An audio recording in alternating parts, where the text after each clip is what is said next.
Science and spirituality are often thought to exist in two different realms, with science explaining how the universe works and spirituality explaining why.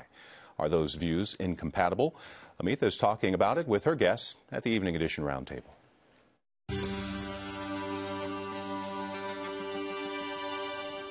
Political debates may come and go, but a debate that has raged over centuries is that between science and spirituality.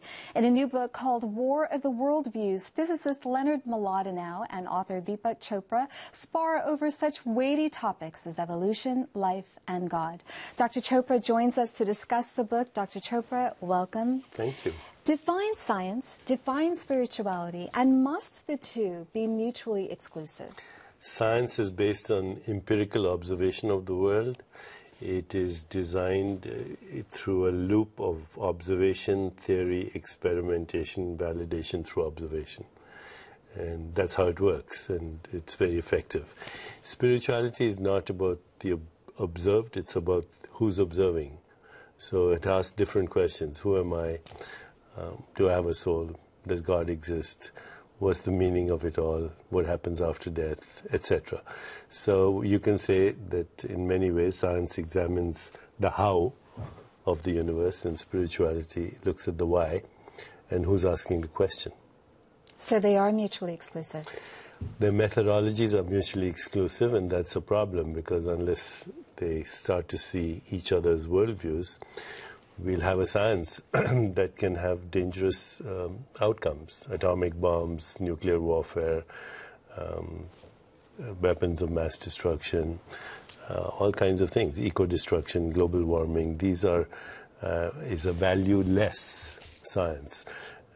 Science needs to understand that if it includes spiritual understanding of the why of the universe, then perhaps science could be much more beneficial to us. You believe... It already is very beneficial to us. We are having a conversation. People are listening to it and watching us because of science. That's right. Now, you believe the universe has a purpose and is imbued with love and meaning. Where's the proof of this? And do you understand a scientist's skepticism of this? I can understand a scientist's skepticism because science separates the observer from the observed. But in a deeper level, you are the proof because you are imbued with love and meaning and all kinds of things: truth, goodness, beauty, harmony, evolution, curiosity, wonder, insight, inspiration, intuition. Where does this all come from? It's an activity of the universe. Your nervous system is an activity of the universe. So when you separate the observer from the observed, then there's the skepticism. But when you say that the observer and the observed are a single activity of the total universe, then there's no conflict. Physicist Leonard Mlodinow, your co-author on this book, says, look, it is spirituality, it is religion, not science, that has failed to promote good and avoid evil. Is he not correct?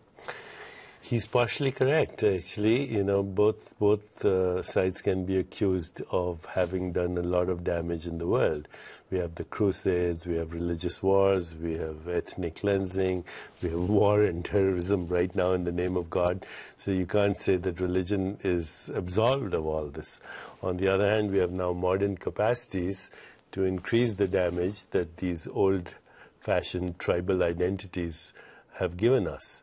So we have to be now at a point where, in fact, either spirituality evolves and science also embraces the evolving spirituality, or we are doomed to extinction. You know, nature might just be saying that the human species was an interesting experiment that did not work.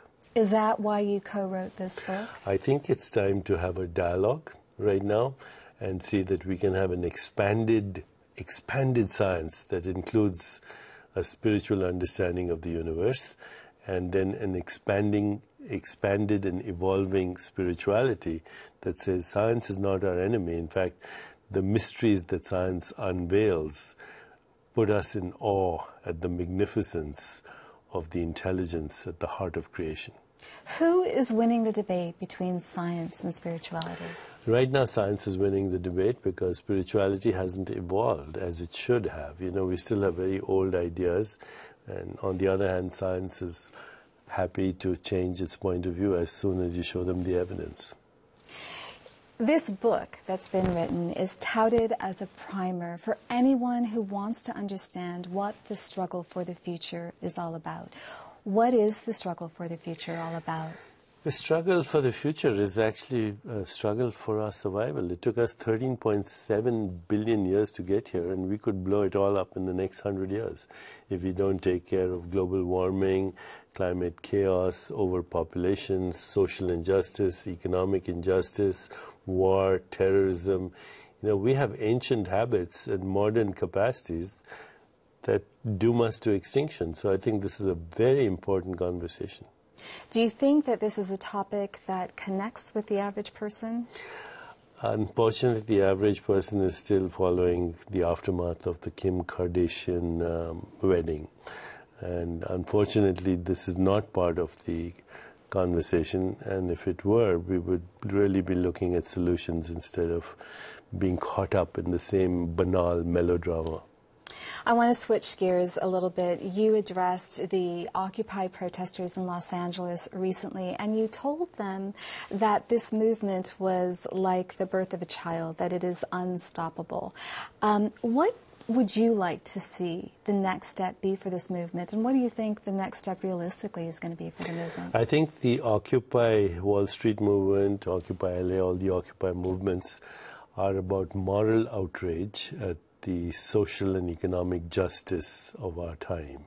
When you have 1% controlling the wealth and 99% actually living close to poverty, which is an exaggeration, but anybody who earns more than $350,000 is the 1%. I qualify in that 1%. And, you know, the difference between solvency and bankruptcy right now is something like $500. So, you know, this is moral outrage, a justifiable moral outrage. But then there has to be a solution. It can't be a class warfare, which has happened in the past and never led to anything. So what I suggested at the Occupy LA movement is let's move to the next stage. Occupy yourself. Move to let's all be the 100%. Once we've addressed the grievances, then what are the solutions? How do we increase jobs? How do we build infrastructure? How do we have a better tax system which is more equitable so that wealth is distributed a little more equitably? How do we create a green economy? How do we use our military more effectively? Weapons of mass destruction that we have, we don't need to destroy the world 100 times over. There are many solutions, and it's time that we look at the solutions. Very quickly, what do you hope these protesters take away? That we are the 100%, and we are the solution, and we are the ones that we've been waiting for. Dr. Chopra, thank you so much for speaking to us. Thank you very much for having me.